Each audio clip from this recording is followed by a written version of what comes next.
This is the biggest update to Battlefield RedSec that we've seen so far, but when you look at the patch notes, it doesn't really show anything. It turns out that there are a ton of hidden changes and unlisted patch notes added to Battlefield RedSec that significantly changes how the game plays, it adds new features to it, and so much more. And just from playing for basically one day, I've already found a ton of things that we want to highlight, so enjoy. And if there's anything I did miss, let me know in the comments. Let's just dive into it. So the first thing I noticed is that the mobile respawn that was available in labs and obviously in multiplayer has been added into RedSec. What is a mobile respawn, you might wonder? This little nifty gadget will let you place a mobile deploy beacon that shoots out a big smoke, and after some time, which you can see on the icon here, respawns your dead teammates back the same way as if you had taken a normal redeploy tower. These beacons are considered rare or like, I guess, legendary, but you can find them pretty much anywhere. You can find them in the black crates or cases. You can find them on tables, in ambulances, and of course just by completing quests. These mobile respawns are really good, especially because a lot of zones don't have redeploy towers, and you can just kind of fire and forget it. Like, you can start to respawn and then just rotate into zone, and you don't actually have to sit on top of it if you don't want to risk yourself dying for it. So they're pretty much a must carry. If you play in duos, I would say you need at least one, and if you play in squads, then at least one, maybe two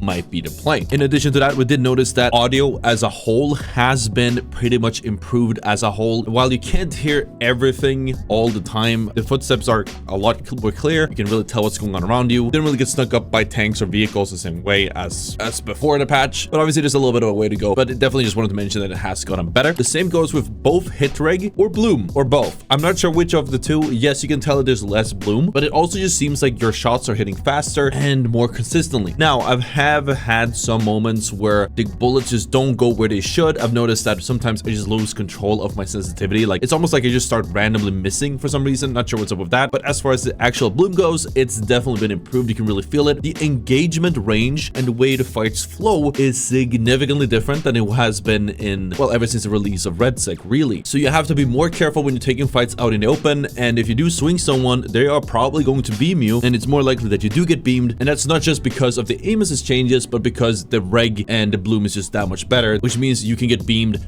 both from mouse and keyboard players as well as from controller players. As a whole, I think the changes to the hit reg or the bloom or whichever it is a huge one, and it basically just raised the skill ceiling overnight, because now you have to be a lot more careful when taking fights, or you're just gonna end up getting straight up nuked and unable to fight back just if you overcommit a little bit. It's almost like the TTK is significantly faster now because shots actually hit the way they should. Some other major changes include that, for example, the upgrade paths have changed significantly. We had noticed previously that the upgrade path system was a bit wonky. In some cases, it didn't really seem to do anything. In some cases, it didn't do anything when you did upgrade your weapon. But now it just seems a bit more clear what it lets you do. And while I don't know exactly how it works right now, and I am investigating that for a future video, and if you want to check that out, make sure to hit that subscribe button. But from what we can tell so far is that when you upgrade your gun, you can choose to improve a certain statistic rather than a certain path, like versatility or whatever it had in the previous tree. So you can choose to double down on movement, you can double down on hip fire, you can double down on recoil. It really depends on what you want to do. It's a lot more clear what you can do. And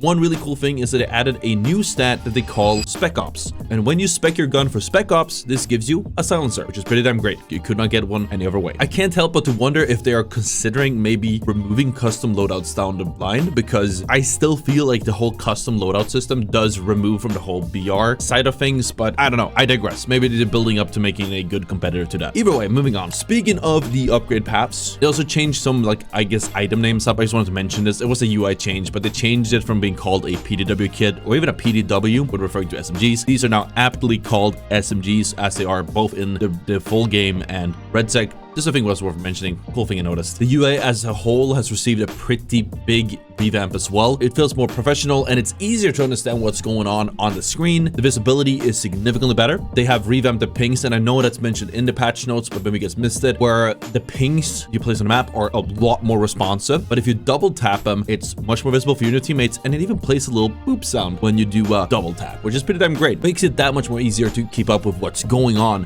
when you are in game. Additionally, when you are looting, I don't think this was in the game previously, but it is there now. If you try looting something like let's say plates or ammo, and you already have a full inventory, when you do look at it, it says that it's full. Can't pick up anymore. Just a small quality of life thing that makes it a little bit more readable when you're playing the game. As a whole, the game just feels more snappy and like it just works the way it should. But it's really cool to see that even the UI is receiving changes where it just feels more like a full game and less of a beta. Another really cool thing that they've added is that when a custom drop drops in, or you call down a package or something like that, it actually shows you on the ground where it will land. You no longer have to look into the sky and hope you don't get absolutely destroyed by it. You can just look at the ground and see where you need to stay clear of, or hey, if you want to stay under it and get crushed, then go for it. What do I know? You know what? I'm not gonna judge, but there's one huge thing that is worth mentioning, and it's a good thing you watched this far so you don't miss it, which is one really cool thing in your settings, but also something you really have to look out for. So for a lot of people, if not everyone, apparently as of this update, your settings will reset. They will just reset. They did change one really cool thing in the settings that we're going to talk about in a second, but if you guys have spent a lot of time setting up your settings, your binds or whatever, especially if you're on PC, I do suggest going into the Battlefield 6 folder, in your documents folder, going into your profile, prop save, and then copying that over. So when you update the game, that will get wiped, and then you can just put the right version in there as well, and you'll still have your settings the way you want. When you are in the settings, you're gonna notice two really cool things. One, instead of just a blank square in the settings, it shows unbound, which is just a small quality of life thing. I have said for a while that the game did need a lot of quality of life changes, so this is real cool to see. But it also added an insanely valuable setting that I actually rushed to set up when I started the game up this morning, and that's this one, which lets you set a specific bind to instantly swap to your melee. And this is so valuable for a multitude of reasons, not just because it's annoying to hold it, but because it shaves off crucial time where you might not have it. If you're getting shot at, there's a lot of pressure, you need to get your knife up and run around or run away in a dangerous situation. You haven't really been able to do that because of the clunkiness of the hold melee button design. Additionally, I've actually died to it a few times because sometimes you do try to hold the melee key, but for some reason it just did like a slash animation, and then you just get stuck in the ground. You're slowed down because you're doing the slash, and then you end up dying anyway. So overall, it feels great. I put it on the old melee button, that's F for me, and then I just put like takedown slash quick melee on 7. I'm gonna move it to something else, probably on my mouse or something like that. But binding this makes it feel so much faster, and when you combine, you know, the better audio, better hit track, better bloom, UI changes, and everything else that has happened, this is an insanely great patch, and I don't know why we didn't get patch notes for it whatsoever. I know there was a lot of QL things in the patch notes, but just nothing that we could actually see. As for RedSec, I'm pretty sure there was like 4 patch notes in RedSec, and it didn't really have anything like super important there. It just looked like small bug fixes. I was just expecting it to be a nothing burger update when I put it in, so I'm pleasantly surprised. So, you know, keep it coming, guys, and everyone else over there on Battlefield Studios. If there are any other cool changes that you guys have noticed to Battlefield 6 or RedSec that have not been noted in the patch notes, because as we can tell, there are a few that just don't get mentioned, do let me know in the comments or hop onto the Discord and let me know from there. I really like keeping up with this, and maybe we'll do a follow-up video down the line. Anyways, thank you guys so much for watching. I'll see you next time. Bye bye.